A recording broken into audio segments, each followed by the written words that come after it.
Nggak ada. Anies ini kita tugaskan cuman untuk menjadikan orang miskin jadi kaya. Cuman itu aja kok cita-cita saya. Paling tidak mewujudkan sila kelima kan? Iya, 3 ini aja buat saya bisa dijalankan oleh Anies dan Muhaimin. Iya. Itu Indonesia ini akan terus makin baik. Itu harapannya. Nah, kalau Anies kan digoda kekuasaan di DKI, dia selamat. I see. Dia berani ngomong, saya kalau presiden nanti saya akan miskinkan koruptor. Kan itu intinya dari pidato Anies beberapa hari lalu. Ya kan, pandangan Anies Baswedan apa terhadap koruptor? Koruptor tuh harus dimiskinkan.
Nggak ada. Anies ini kita tugaskan cuman untuk menjadikan orang miskin jadi kaya. Cuman itu aja kok cita-cita saya. Paling tidak mewujudkan sila kelima kan? Iya, dia bisa itu. Jadi kita ini sila ketuhanan negara kita negara yang termasuk yang religius ya kan? Iya.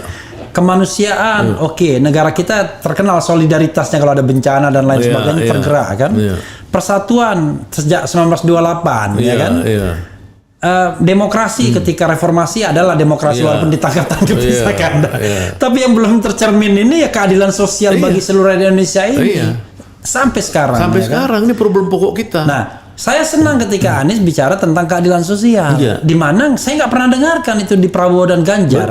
Dulu Prabowo sosialistik juga sebenarnya waktu 2019-2014 kan. Bukunya juga ada itu. Iya, tapi dia nggak pernah lagi ngomong begitu. Karena dia diuji coba oleh kekuasaan. Ternyata kekuasaan itu kapitalistik. Menggoda keasikan gitu loh. Kan? Nah, kalau Anies kan digoda kekuasaan di DKI, dia selamat. I see. Dia berani ngomong, saya kalau presiden nanti saya akan miskinkan koruptor. Kan itu intinya dari pidato Anies beberapa hari lalu. Ya kan, pandangan Anies Baswedan apa terhadap koruptor? Koruptor tuh harus dimiskinkan. Nah, orang kalau dia itu mau jadi penguasa untuk cawe-cawe yang paling banyak sekarang di zaman era ini baik DPR maupun pemerintah, ya kuasa itu hanya untuk kaya. Jadi ambil tambang nikel, ambil emas, ambil saham ini, Goto apa segala pokoknya saham apa yang dipersoalkan itu tulisan tentang Goto, tentang apa itu kan PCR, main bisnis PCR, masa menteri jadi main bisnis PCR apa segala. Nah ini kan nggak boleh. Nah Anies punya konsep negara itu ngurusin rakyat bukan ngurusin bisnis. Nah ini kan kita negara kok berbisnis, Iya, negara kok berbisnis. Negara kok berbisnis, kata Anies kan. Nah, negara itu untuk ngurusin rakyat. Inilah masalah. Dan dia menggunakan alat yang namanya BUMN atau BUMD untuk ngurusin rakyat itu. Bukan orientasi utamanya cari keuntungan. Makanya, jadi maksud saya itu artinya Anies ini udah benar. Dia mau mengembalikan fungsi negara untuk kemakmuran rakyat, keadilan sosial. Kalau kita dukung itu kan udah senang kalau jadi. Ini ada kata-kata ya. Video konten YouTube Rocky yang hujat Anies, Anies petugas Paloh dipotong disebarkan secara masif oleh kader-kader militan Demokrat di medsos untuk menyerang Anies secara brutal dan rasis bawa-bawa Yaman ya. Kita tidak tahu konfirmasinya, tetapi kan Abang bisa tanggapi ya. Kemudian sangat disayangkan Anies jadi kacong, ini bilang kacong ya, kacung maksudnya, Paloh dan Ahmad Ali. Padahal kalau Anies tolak Nasdem, rakyat yang akan menghukum Nasdem.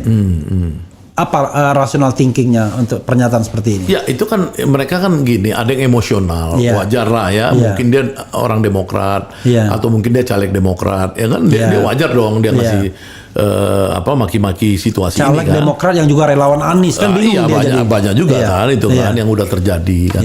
Kita ya itulah yang kita sebut 13% tadi. 13% itu tone-nya negatif. Ya kan dari Twitter itu 74% dukung Anies Muhaimin, ya kan artinya kan kita nggak bisa menghindari yang orang-orang seperti itu memotong-motong tulis pikirannya Rocky di sebar-sebar ya kan dan tolong nggak usah dilaporkan juga ke polisi menyebarkan berita bohong dan ujaran kebencian kan biasa aja lah biasa aja. Saya itu sama Rocky kenalnya udah puluh-puluh tahun. Jadi masa gara-gara dia komentar begitu tiba-tiba dia punya alasan, punya rasionalitas dan saya menunjukkan sisi yang lain bahwa saya sebagai sahabatnya Rocky juga saya mempunyai pikiran sendiri gini loh, bahwa saya ini bersyukur, sujud syukur ya kan terharu dengan ada aktivis ya. Jadi gini lah, Rocky di atas saya sedikit jadi aktivis ya kan. Abang kelahiran tahun berapa Bang? Saya kelahiran 65. Rocky 59. Dia 64 tahun, saya 58 kan. Ya kan dia tuh lebih senior ya dulu, zaman dulu itu ada nanti ya Denny J apa juga ikut sebenarnya sebelum jadi tukang survei ini. Dia jadi idola generasi saya 80-an kan. 80-an. Nah, Anies itu di bawah saya sama Muhaimin nih kan, 90-an kan. Jadi kita kan saling melihat. Ini orang hebat gitu loh. Dari mulai mahasiswa sampai sekarang dia masih terus mikirin rakyat gitu loh. Iya, jadi sampai usia 64 tahun ya kan? Iya, dia melihat, saya juga melihat ke bawah gitu. Jarang orang kayak begitu. Jarang. Nah, jadi si Anies sama Muhaimin ini juga hebat. Dia bisa sampai umur 53 atau 5 berapa sekarang 54 sekarang 53, 54.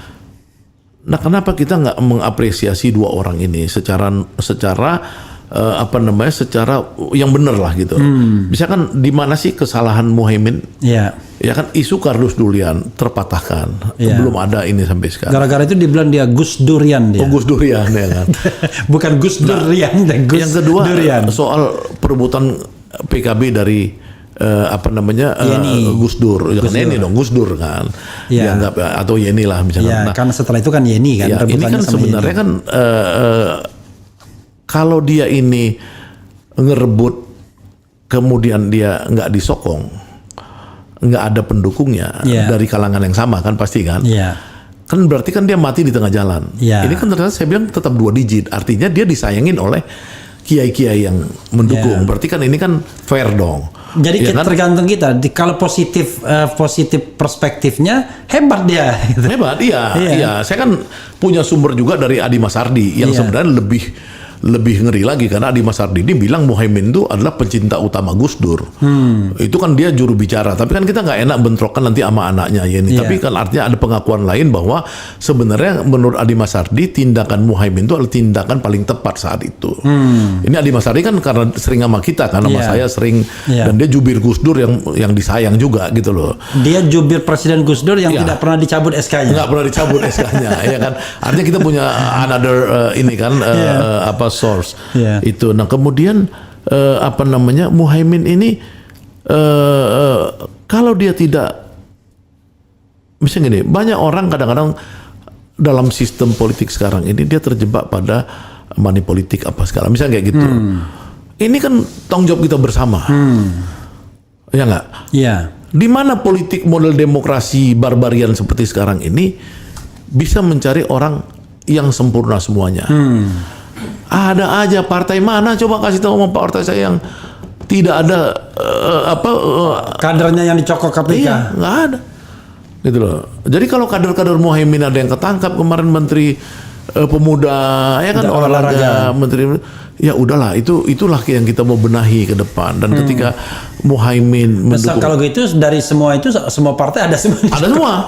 Ada semua. Iya. Ya kan, bahkan kalau Jokowi itu anaknya udah dilaporkan oleh si Ubedillah Badrun. Iya. Ya kan, ada skandal uang ratusan miliar dari pengusaha sawit yang dicurigai ya oleh Ubedillah dan dilaporkan ke KPK. Misalnya seperti itu. Dan kemarin waktu Ubedillah bersama Rizal Ramli dan Pak Amin tetap ditagih gitu kan sama KPK. Artinya Ubedillah yakin. Nah, maksud saya mau bilang ini, kita ini nggak ada yang ini. Muhaimin itu kalau mau cari kesalahan nanti dicari-cari semua, capek. Sekarang udah jelas pokoknya nggak ada. Soal dia besok dipanggil KPK, kita lihat aja. Ya kan, kalau saya posisinya sekarang meragukan KPK daripada meragukan Muhaimin. Karena ini kasusnya udah kasus kedaluarsa, harusnya lah untuk ini, situasinya nggak ini. Nah, jadi udah ini buat teman-teman yang percaya sama saya nih ya. Ini kan saya banyak kawan dan saya aktivis cukup lama. Mudah-mudahan omongan saya kalian percaya. Ya kan, artinya ini kalau abang bilang omongan saya kalian percaya, abang lihat ke kamera dong. Ya. Oh, ini kita memang. Jadi kalian harus percaya pada omongan saya ini, bahwa tidak ada yang berubah dari pasangan ini dalam orientasi. Tetap orientasinya ideologis, yaitu perubahan. Perubahan itu apa? Satu, anti korupsi. Itu udah pasti. Anies sudah bilang miskinkan koruptor, itu ngeri itu. Yang kedua itu Anies percaya demokrasi, selamatkan demokrasi. Ya kan, mereka ini adalah orde reformasi dua-duanya. Kalau Ganjar orde Soekarnois, Prabowo orde Soeharto. Ya kan, ini orde reformasi. Ya kan, harus demokrasi ini. Yang ketiga, keadilan sosial. Anies sudah bilang bahwa kalau dia presiden, semua orang Indonesia harus punya tanah. Untuk apa Indonesia merdeka kalau punya tanah aja nggak bisa? Tiga ini aja buat saya bisa dijalankan oleh Anies dan Muhaimin, itu Indonesia ini akan terus makin baik. Itu harapannya. Sekali lagi ya, satu, miskinkan, pemberantasan korupsi. Dua, demokrasi ya kan? Dan ketiga, keadilan sosial. Itulah yang mereka berdua ini menurut saya akan lakukan itu. Saya yakinnya. Kalau mereka tidak lakukan itu, kita jadi pengkritik lagi. Pengkritik, memang saya nanti akan mengkritik. Ya kan? Harus dijaga kan kekuasaan itu. Bang, ada lagi yang mau abang share sebelum closing statement? Kalau mau closing statement, silakan closing statement. Saya closing statement aja statement jadi closing statement. Begini, pemirsa dari RH Channel yang budiman. Jadi memang Indonesia ini berada pada situasi demokrasi barbar. Tidak ada kebebasan yang mudah kita dapatkan. Seperti saya di penjara, di bawah tanah 10 bulan ya oleh rejim Jokowi.